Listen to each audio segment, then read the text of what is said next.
this text today, I want to simply title it Too Small Thinking. It's a counseling meeting. Help us tonight. Let me first begin by telling you that cancer is a malignant tumor of potentially unlimited growth that expands locally by invasion and systemically by change, position, state, or form. In other words, cancer is something that is usually marked by a tumor or disease that grows and spreads in a certain area of the body and is able to grow to an uncontrollable level that is capable of causing death. Cancer can come in many different forms, such as breast cancer, lung cancer, ovarian cancer, bone cancer, stomach cancer, colon cancer, rectal cancer, throat cancer, brain cancer, prostate cancer.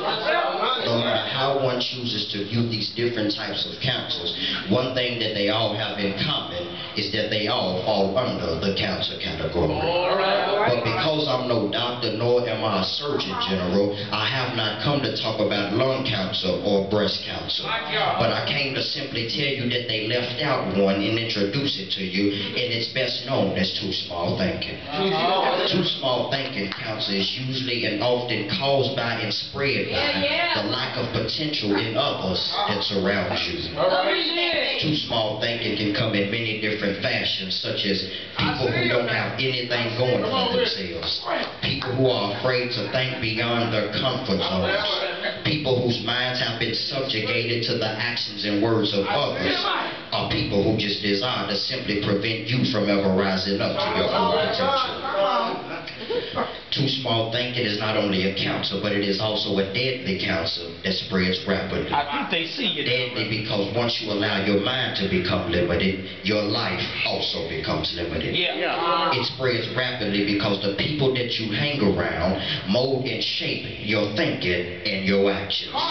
Somebody once said that it only takes one bad apple to spoil. Yeah, you can definitely preach it if you want.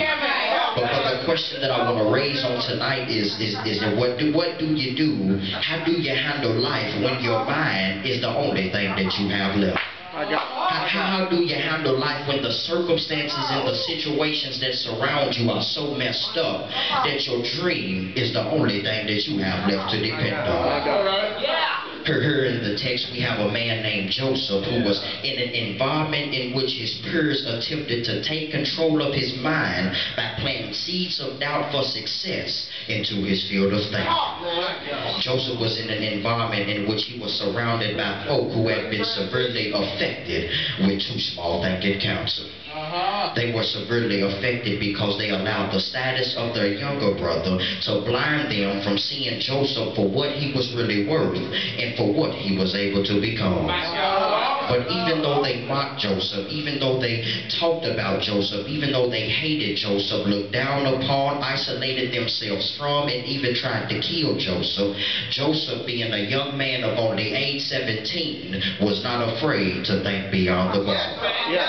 I want to suggest to you on this Friday night that being called into the ministry, many of us walk into encounters with people who, because of where they live, because of the area that they are located in, are afraid to think beyond the perimeter of the hood out of fear of what people might think of them. Because they have been looked down upon by society and ain't expected to act like nothing more than a nigger. Because they have been told all their life they ain't gonna be nothing but a jailbird like their daddy and a prostitute like their mama, they are afraid to think beyond the box that people have limited them to. Ladies and gentlemen, it is very clear that as a result of this, here in the black community, we have experienced emancipation, but not liberation. Meaning that even if you move us off the block, put us out in the best neighborhood in the city, enroll us into the best school in America, we are still unable to think and operate beyond the perimeter of the streets because we have been locked into a get it how you live mentality. This is a very dangerous area of life for any community of people to enter in, because it is a well-known fact that any and everything that happens in this world first begins in the thought process. It's even more dangerous when the preacher, the pastor, the leader of the flock, the person who is supposed to be leading the people out of strongholds and giving new scripts for the people's lives has also become a victim of too small thinking, because we have set up under and took on the mantle of pastors and preachers who have chosen to only do ministry halfway or with poor ethics and poor principles. Therefore, we fail to excel to our full potential when it comes to ministry. It's even more dangerous when the doctor who is supposed to be prescribing hope to the patients has allowed their minds to become subjugated to the poverty and mistreatment that's flooded the community, and now they themselves don't even see hope for a future. God help me. The only way that Joseph was able to experience the broader aspects of life was because he refused to have an enslaved mind that would limit his thinking and treatment from going beyond his comfort zone of 17 years. Okay, stay with me. I'm taking you somewhere. Now, even though Joseph thought and dreamed beyond his location, I want you to notice that it wasn't until after he received the coat from his father when he began to see his future for what it really was. The reason being is because the coat that he received was not only a gift, but it was a representation of the power that Joseph carried. Y'all just missed it. See, the coat was a richly ornamented coat, which meant that it represented royalty. It had many different colors. If you read the 42nd chapter of Genesis, Joseph becomes the governor of Egypt and is in charge of all the land. In other words, the coat was not only a gift, but it was what Joseph needed in order that not only himself, but a community would also be led to a liberated life. There it is right there, y'all. Until you wake up and take hold of your gift to its full capacity, it is no way that you can dream beyond your 2020. But when it is that you discover the royalty and value of your gift, it is then when you can understand that the ministry I've been exposed to is unacceptable, and it is then when you can realize that God has created me to do greater than what's around me. It is then when you can say, listen here, all you other folk that just want to settle for average, that's cool, but I got one word for you: adios. Because God didn't create me mediocre, He didn't create me ordinary, but He created me to do the extraordinary. I'm too great and I'm too anointed by God to be settling for ministry where I ain't even fully being used and ain't nobody getting help. Y'all ain't talking back to me today. Come on, I need somebody to talk back to me. See, the places and the areas that God is trying to take me in life are too serious, they are too important, and they are too big for me to be playing around and only halfway doing things. I just need a witness in here. I need about a few witnesses in here that can be a witness to the fact that I might not look like you think I ought to look, but I am too gifted to be letting somebody change my mind to the extent that keeps me from rising up to my full potential. Look at your neighbor and tell them I know better than that. God done gave me a gift that I don't even deserve, didn't even ask for it, can't even halfway comprehend how to work with somebody so flawed as me, and you think I'm asleep on it? For real though? Nah, I got to take it, use it, and operate in it to the max so that God can use me to push my generation forward out of this stronghold of failure. I know they labeled us as Generation X. I know they said we would never be nothing. I know they even tried to keep us down, but by the blood of Jesus, in the name of Jesus, and through my gift from Jesus, I will pave the way to a liberating life. All I'm trying to get you to see is that due to the things that people have told us, due to the ways people have trained us, due to the conditions that we live in, we have allowed our minds to become limited, and the only way that we can break this curse of failure that is set out to destroy our generation is to take hold of our gift and to let it make room. Touch your neighbor and tell them, scoot over, please. I need more room. My gift's coming through.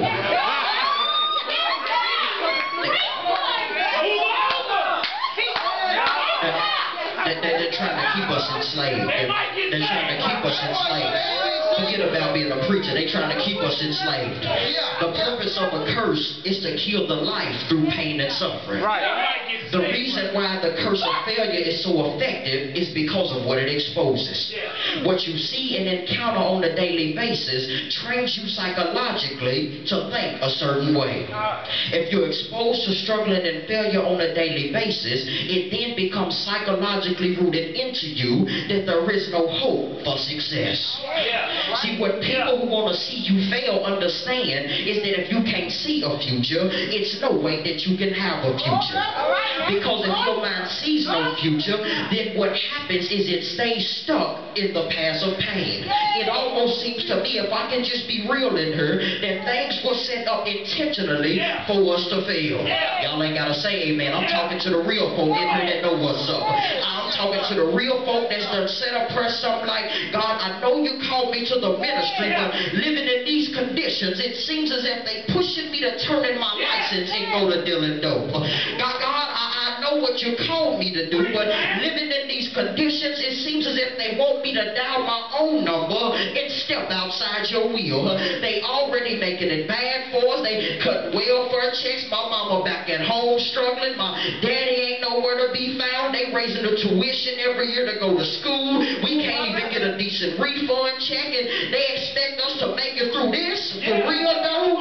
But I just want to know, is it any survivors of the fittest in the building that's built enough strength, enough courage, and enough power within themselves that says I'm built to last? In other words, is it any dreamers in the building that's made up in their mind that the places I'm at in my life might be messed up, might be jacked up, might look like I ain't gonna be nothing but a failure, might look like I'm gonna just be another African American that dies without ever making a change, but by the grace of God, my situation will not determine my destination. And I'll be a fool not to even dare think outside the box and dream for something greater. The last time I checked, God was a God of increase, and He said to multiply. So anybody that's trying to stop my come up, I got bad news for you. You need to take shelter immediately, because my vision is the size of a tsunami, and it will wreck any and everybody that stands in my way. I just want to know, is it any dreamers in the building that understands if I can succeed with my mind, I can succeed with my life?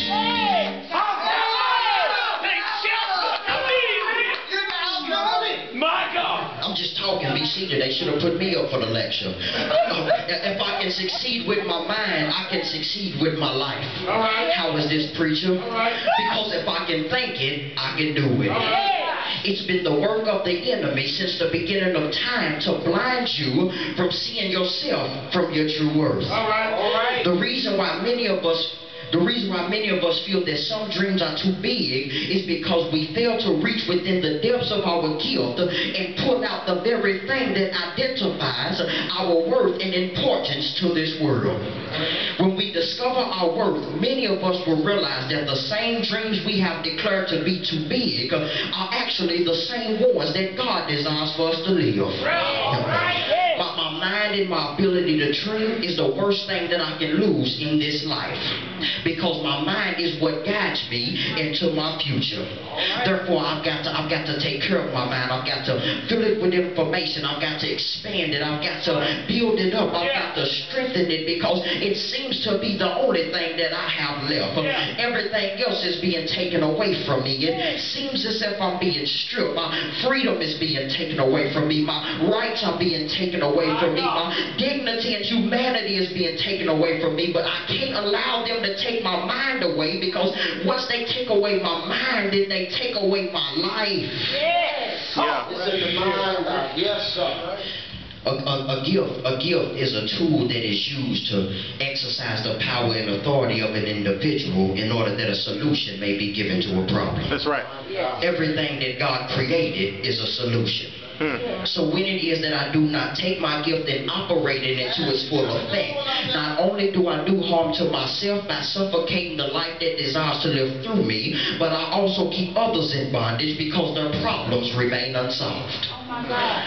God help me in this place. The key that unlocks the chain on a person's mind is their gift. Because your gift reveals whose problems you were created to solve, and your gift reveals the true power and authority that you possess in order to transform your reality. One of the most difficult challenges that the enemy ever came across was not just a child of God, but it was a child of God with the ability to reshape and recreate that which has already been molded and shaped. Now, with that being said, on a transitional note, I want to throw something out there to you, and I want you to catch it, and please don't take it lightly. But when you start walking in your power and your authority, please beware of HGW. Haters gone wild. The text said that when Joseph's brothers saw that their father loved him more than any of them, in other words, when they saw that Joseph started wearing a gift that they thought they should have received, they started hating him and couldn't speak a kind word. See, it's some folk that hate you not because you look better than them, not because you wear the best suit on Sunday mornings, not because you were the most expensive Mother's Day hat, but because you got a gift that separates you and puts you on a totally different level. They try to sing it like you do, but it's just something about your voice. They try to dance like you do, but it's just something about the way you move.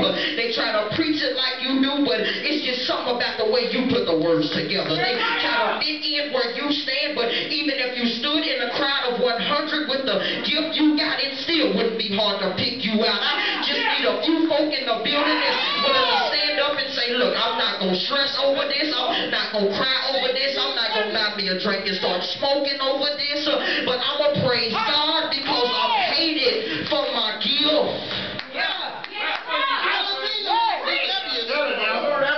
That ain't even what threw me off in the text, though. That ain't even what got me. What got me was that the very people that hated on Joseph was his own flesh and blood.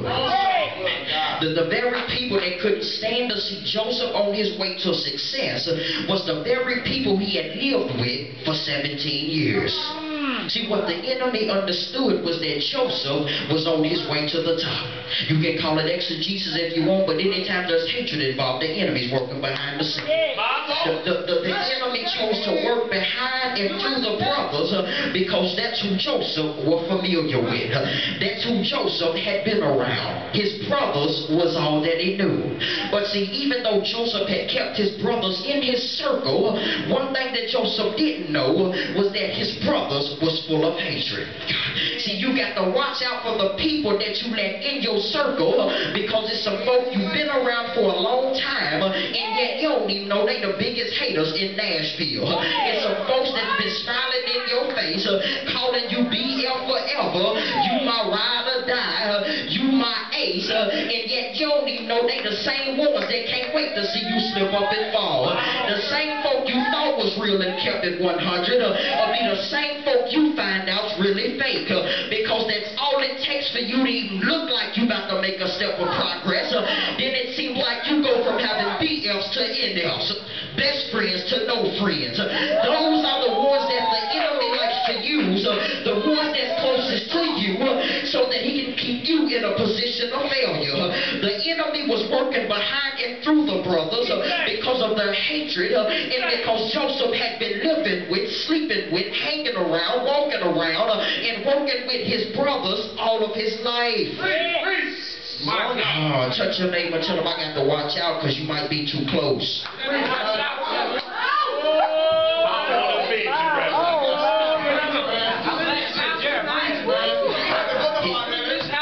His brothers were going to be blessed because of him. You just lost 30 friends, bro. See, what the brothers didn't understand was that Joseph had a dream and not a goal. A goal is something that only benefits you. But a dream is something that not only benefits you, but it also benefits somebody else. Therefore, the brothers failed to comprehend that unless Joseph dreamed out for something greater, then there was no way that they could get fed in their time of famine. The reason why it is significant for the leader to have a dream is because if the leader has no vision, then what good is he or she to the people? Without a vision as a leader, what is it that you can possibly offer the people when they're trapped in the wilderness? Help me. The problem that the brothers had was that when Joseph told them his dream, they geared their focus toward the external source of the dream instead of the internal source. When Joseph told them the dream, their focus was on the fact that Joseph would reign over them instead of the fact that when I'm dry and empty, Joseph is going to be the very one that pours life into my season of drought. If you ain't dreaming for nothing greater, then I ain't talking to you. But I'm talking to the folk who's tired of sitting in the same old place, doing the same old things, and ain't nobody even getting help, ain't nobody even getting delivered. I'm talking to the folk who's done made up in their mind that I ain't paid all this money just to come to school and get a degree to go back to where I came from and not change nobody's life. So if you want to hate on me, then that's cool. But if you only knew that the outcome of my dream ain't even really for me, but it's for you, you wouldn't even be hating on me like you doing. Take your time and preach it good. Y'all already offering something wrong. Joseph was in a place in which he could not produce. He was in a place in which he had no helpmeet to help him meet the call of God and the purpose from God that was over his life. Yes. The reason why the enemy never showed up in the garden until Eve did is because two are capable of multiplication. There is no way that one person can ever produce by themselves. In order to reap a harvest in the dream of your vision, you gotta first get connected with somebody who is willing and able to help you carry out your mission. Which leads me to say that where you are matters just as much as who you are. Your dream is geographic. There is a place where the blessing of God is on your life, and when you are in the center of where God wants you to be, nobody can compete with you. The reason why Joseph's dream and vision could not be accepted and played out where he lived was because Joseph was not in the assigned place where his dream could be manifested.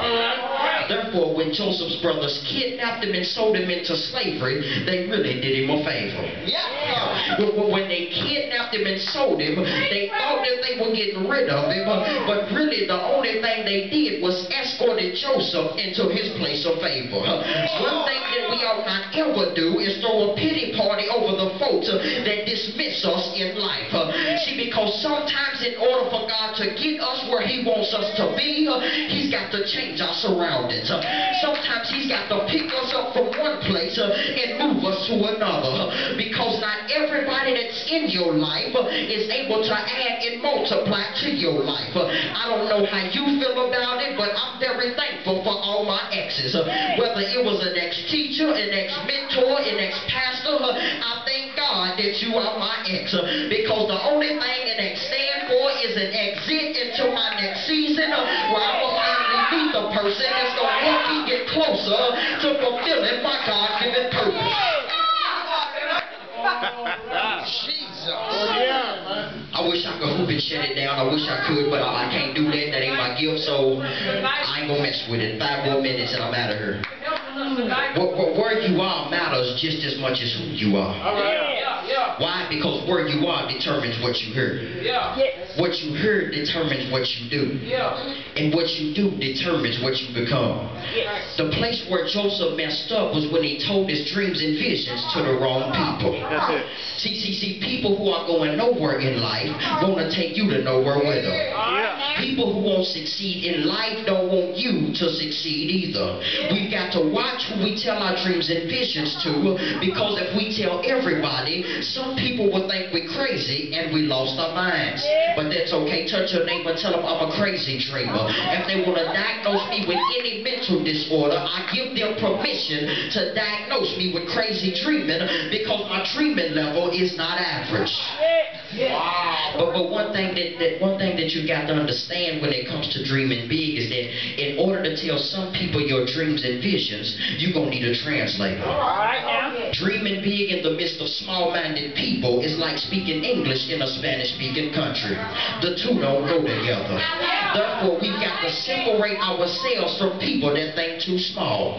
When God gives us a dream, it is not meant to be told to everybody, because not everybody is designed designed to fit where God is trying to take you. Yeah. Some people are only designed to be advertisements of your life. All right. The only job that some people have is to give public notice and to call public attention to your ministry.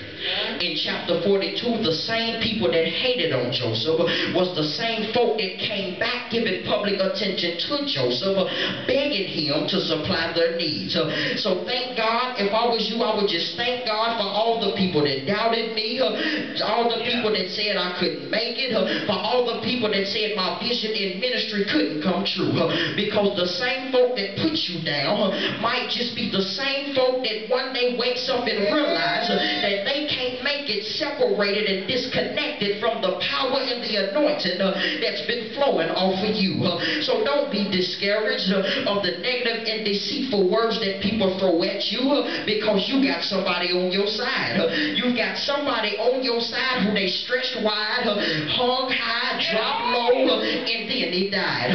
But he got up early on Sunday morning with all power in his hands. And the same power that Jesus rose from the dead with is the same power that you will manifest your dream with. So please do yourself a favor. Stay away from people that think too small, because too small thinking is definitely a counter. Yes, Lord.